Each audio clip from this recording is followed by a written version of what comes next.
Albedo!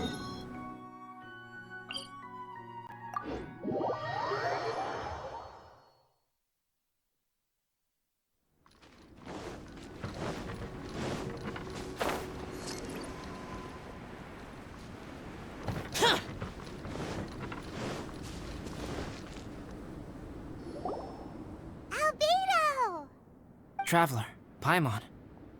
I suppose your story is ready. Yep. How about you? Do you need some more time? No need. I am also ready to tell my story. Paimon calls dibs! Paimon first! Please, go ahead. Okay, here goes. Once upon a time, there was an evil researcher who went into the mountains and did a crazy experiment on whopper flowers to transform their appearance. After a lot of pain and suffering, the whopper flowers finally took on a human form. Then they stood by the side of the mountain to wait for unsuspecting bypassers. To whoever spoke to them, they would ask some questions such as, "Who am I? Who are you?" If the bypasser got the wrong answer, the last sound they'd make would be a yelp before the whopper flower ate them alive in one bite. Ooh, truly frightening. What the? You two aren't scared at all! Don't go nitpicking, okay? If you didn't like the story, go write your own!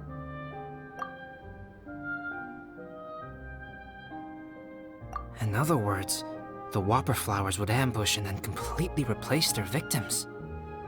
And then what? Go back to where the person lives?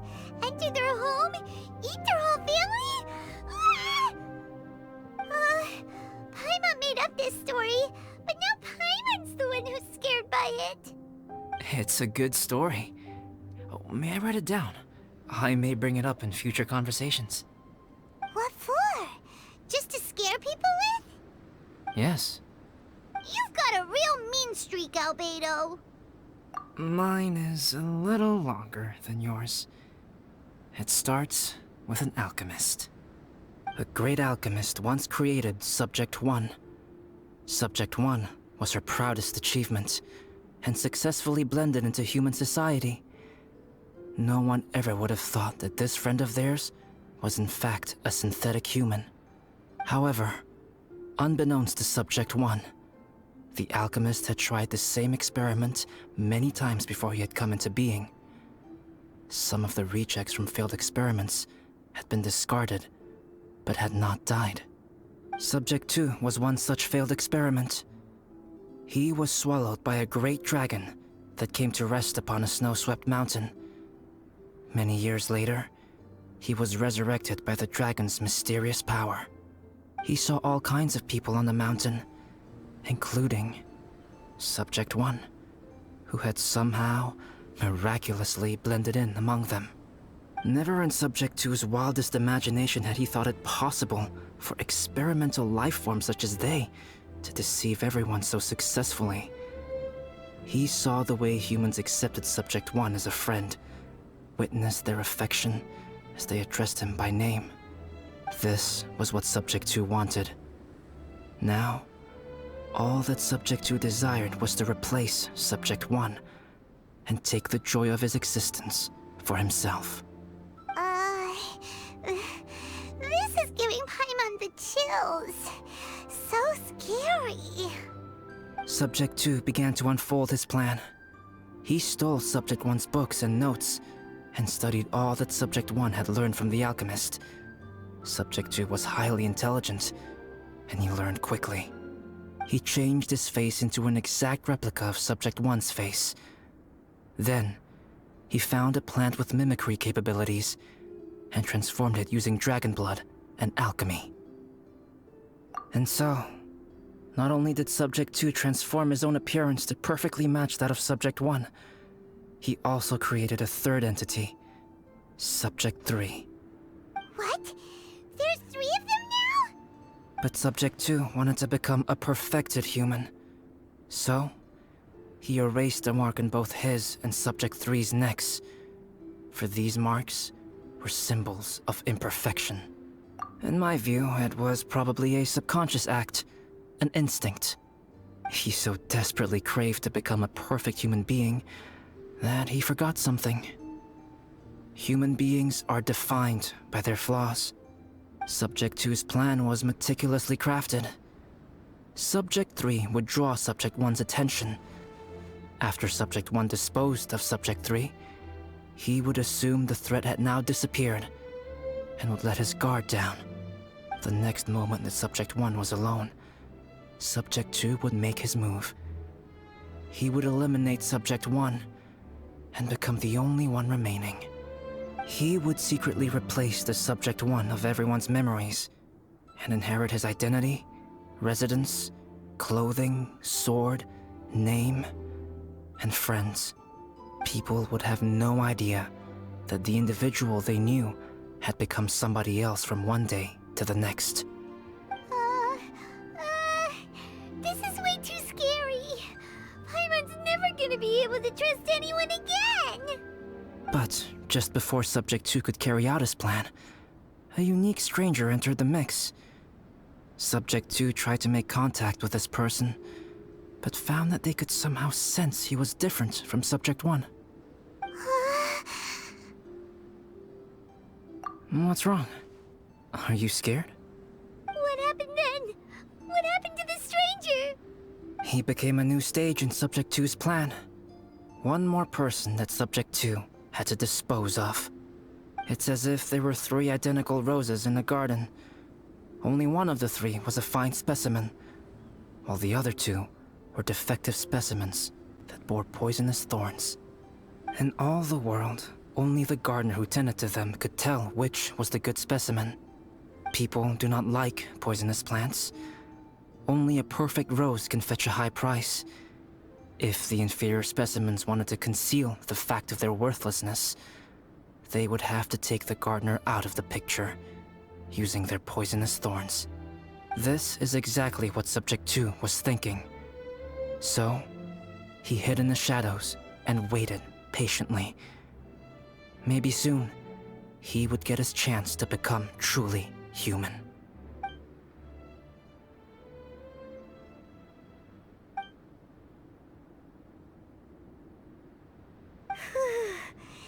That was intense!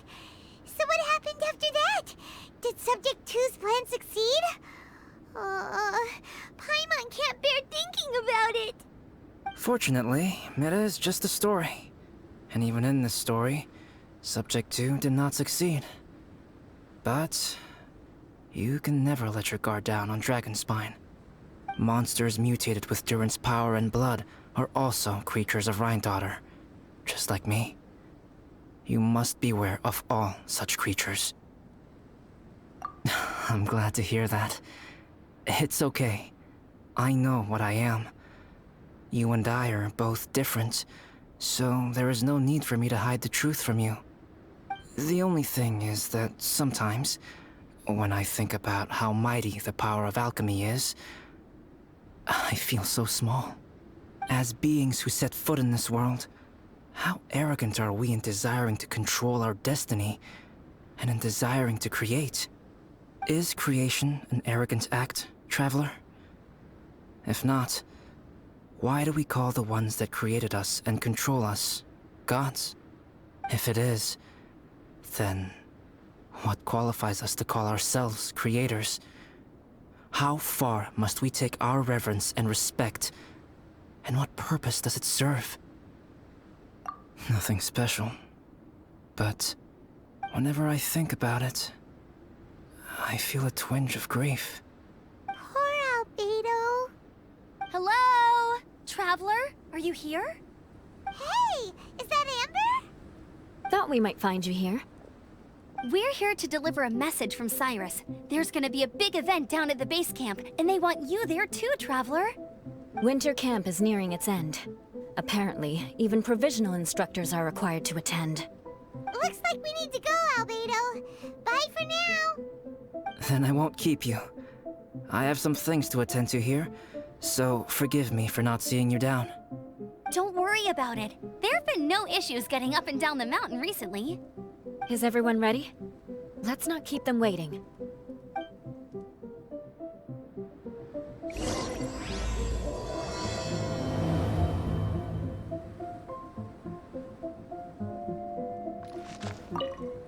Go ahead. You're one of their instructors, no?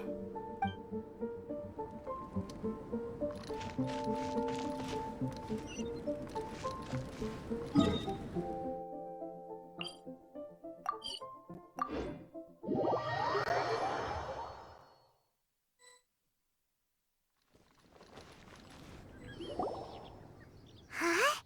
Who is this guy? Allow me to introduce Yozerv. He's Joel's father.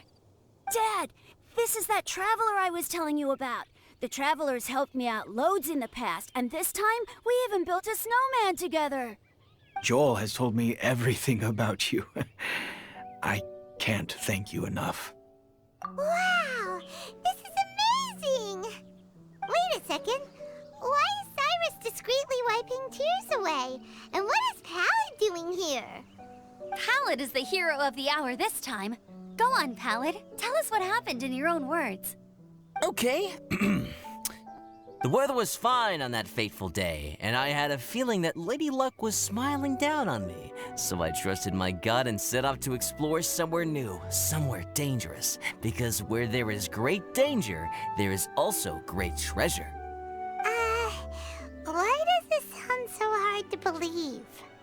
But I had only been away from the group for a short while when I fell down a slope and just started rolling. Uh-oh. Did my bad luck rub off on him when we ran into each other on the mountain? The place I fell to was somewhere I didn't recognize, and I'd sustained a few injuries. I remember thinking to myself, this is the worst luck I've ever had in my whole life. Then I met Yozerv. He'd heard the sound of me falling and came out to see what was going on. Huh? Wow, so it was completely by chance then. I thought he must have been someone from the Adventurers Guild here for the event, but after a few words of conversation, it was clear that he was having memory problems. He didn't even know his own name. The temperature was freezing, and there was no time to deal with all that there and then, so I convinced him to come back to the camp with me and figure everything else out after we got there. We got back to the camp, ran into Joel, and the moment he saw him, he froze for a second with this completely stunned expression on his face, and then he started crying out, "Dad! Dad!" That's when Yozerv suddenly started to remember. My memory has still not fully recovered, but Joel and his mother, they are the only ones that I will not, no, that I cannot forget. Daddy. Daddy's right here, Joel. Daddy's right here. Yozerf, don't you remember anything else at all? The poor princess, feeding the foxes? I'm sorry. I have no recollection. Maybe it's because of the head trauma. I'm not sure.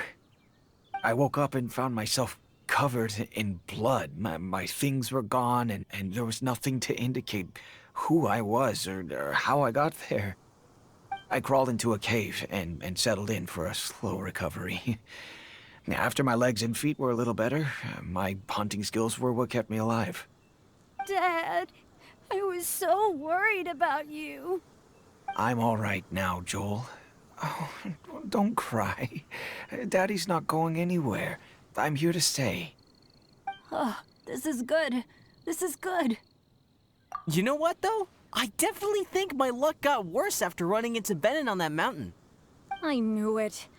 I just... No. I just meant if it weren't for you, there's no way I ever would have run into Yozerv on a mountain this huge. Besides, we got back safely, didn't we? So don't blame yourself. Maybe sometimes miracles can only happen when you get just unlucky enough. Pallid. When did you become such a smooth talker, huh? Huh? Am I? I was just telling the truth. Oh, yeah. I want to say thank you to the Traveler, Uncle Cyrus, Auntie Eula, and Auntie Amber. Thanks, everyone. You all helped look after me, and I will always remember it. But I guess I can't take the snowman with me, or it'll melt once it leaves Dragonspine. It's such a shame. Oh, I can help with that. One moment. Huh? Eula? Here, take this. It's powdered rime. Just add it to your snowman, and it will never melt. Wow! Really? Oh, this is awesome! You're the best, Auntie Eula! Dad, I have an unmeltable snowman now! How cool is that? How can I ever repay you all? Thank you all. Thank you from the bottom of my heart. Dad, I want to go move the snowman. Can we do it now, please? Okay. I'll be leaving with Joel now. I'm sure I'll see you all another day. Very well, very well.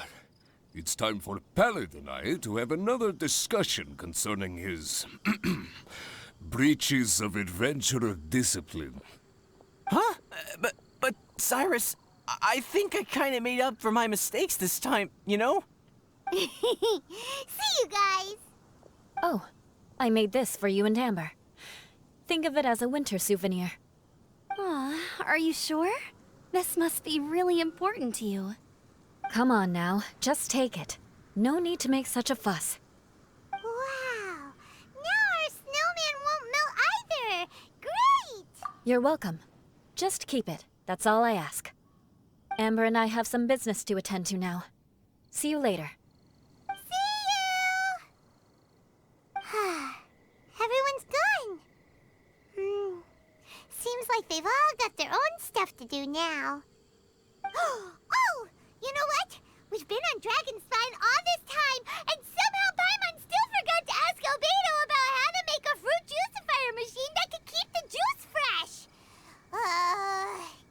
Maybe we should try Timaeus again. He does seem pretty eager to please after all.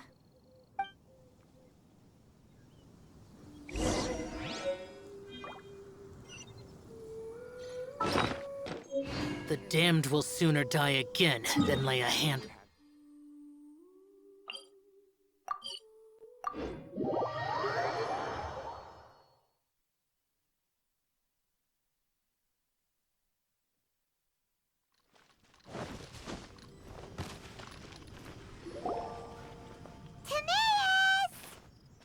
Traveler and Paimon, what can I do for you?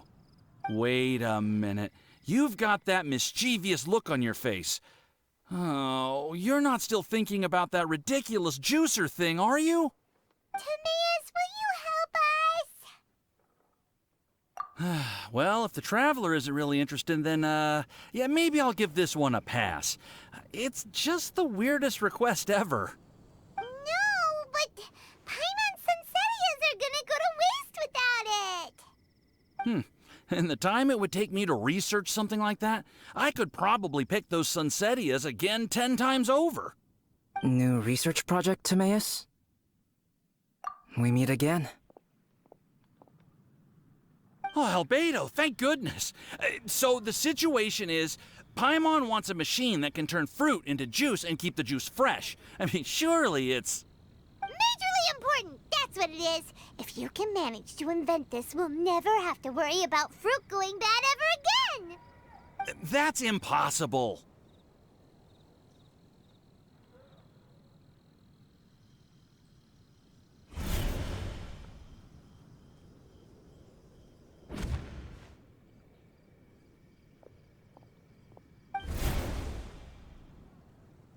Turning fruit into juice is not hard, but keeping it fresh is more difficult. But if you simply want to keep the fruit from rotting, there are many ways to achieve this. Right, Traveler?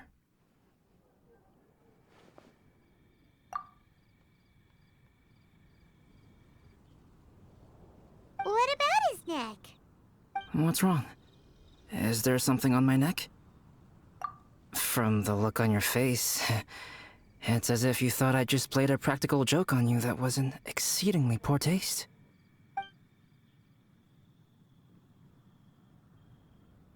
Albedo, You were saying, how do you stop fruit from going bad? Well, one way would be to bury your fruit on Dragonspine, where the snow never melts all year round. But then Paimon won't be able to eat them! You could always live on Dragonspine. No, too cold for Paimon. Or you can give the fruit to me, and I would take it to Dragonspine for you. But since you don't like the cold, you'd have to send someone else to pick them up when you want them. This is where you come in, Traveler. Suddenly sounds a lot more feasible with other people doing all the work. Okay then, shall we go with that idea? Fruit buried on Dragonspine will stay fresh for much longer. However, it is also possible that the fruit will sprout and grow into fruit trees. Who knows? Maybe the next time you visit, it will have grown into an orchard. You can water the trees, add fertilizer, and when they finally bear fruit, you will have some fresh sunsettias. No way! Then Paimon will have to be a gardener. That's not the goal here. Oh? Well, I don't think being a gardener is so bad.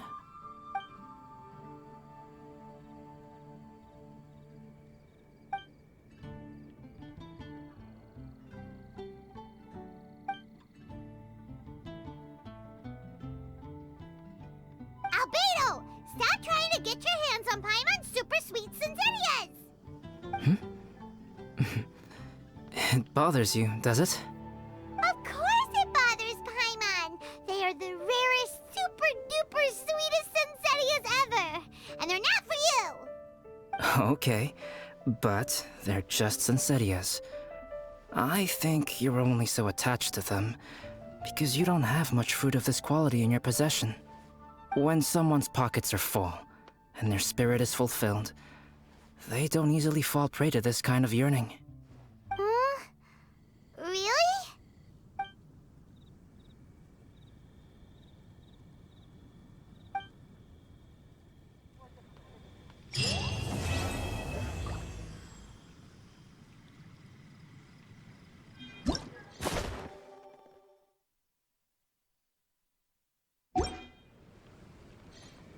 Dragonspine is too cold for ordinary fruit trees to survive. But if, one day, Dragonspine did become home to gardens and orchards, there would be more reasons for people to visit. Perhaps a little life is the key to attracting people. Life may exist in all kinds of unfathomable forms, and in all manner of unthinkable environments. Mysterious, yet tenacious. Perhaps this is what makes life so special.